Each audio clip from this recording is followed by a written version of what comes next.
Afrique 2026, l'insurrection du football mondial.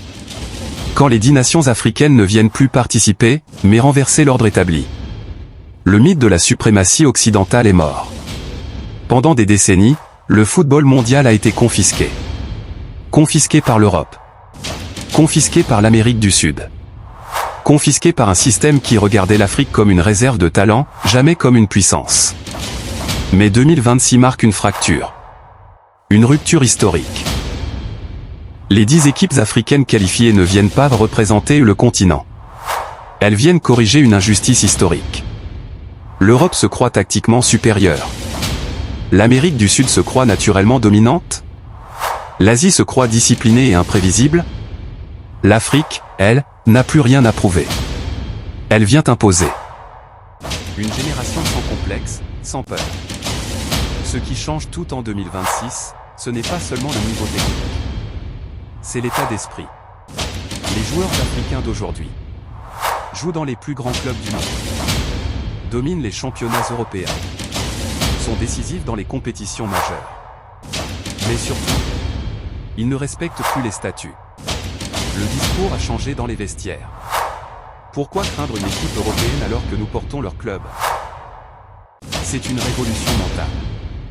Fini l'époque où l'Afrique entrait sur le terrain avec admiration. Aujourd'hui, elle entre avec autorité. Page 3. L'Europe face à sa propre contradiction. L'Europe est en danger. Et elle le sait. Car la majorité de ses stars sont issues de la diaspora africaine, ou formées grâce à l'héritage du football africain. Paradoxalement, elle exploite les talents africains, mais refuse de reconnaître la puissance collective africaine. 2026 va briser cette hypocrisie. Quand une équipe africaine battra une grande nation européenne, ce ne sera pas un exploit. Ce sera un retour à la logique naturelle du talent. L'Amérique du Sud, la fin du monopole technique. Pendant longtemps, le Brésil et l'Argentine ont incarné la magie du football. Mais aujourd'hui, les joueurs africains dribblent mieux, courent plus vite, frappent plus fort. Et surtout, joue avec une rage incomparable. L'Afrique ne copie plus. Elle crée son propre style. Explosif. Imprévisible. Brutalement efficace. Le football africain est devenu une arme. L'Asie et les autres, une illusion de progression. Certains diront que l'Asie progresse. C'est vrai, mais insuffisant. Car face à l'Afrique, la vitesse devient un choc. L'intensité devient un mur. L'impact physique devient une tempête. Là où d'autres équipes calculent, l'Afrique impose. Là où d'autres hésitent, l'Afrique attaque. Le football africain ne joue pas, il submerge. Les 10 nations, une armée, pas une délégation.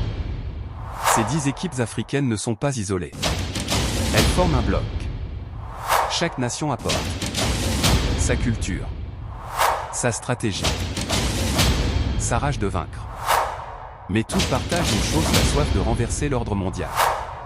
Ce n'est plus une CAN élargie. C'est une coalition continentale prête à dominer le monde.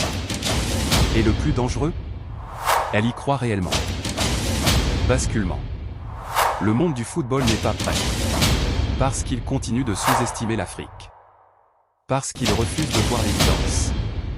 Mais en 2026, une équipe africaine peut aller en finale.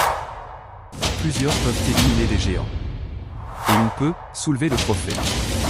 Ce ne sera pas un miracle. Ce sera une révolution. L'Afrique ne demande plus sa place. Elle vient la prendre.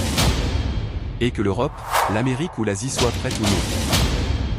Le football mondial est sur le point de changer de propriétaire. Abonnez-vous et likez notre page sur YouTube pour ne rien rater l'actualité sportive sur Sport Focus.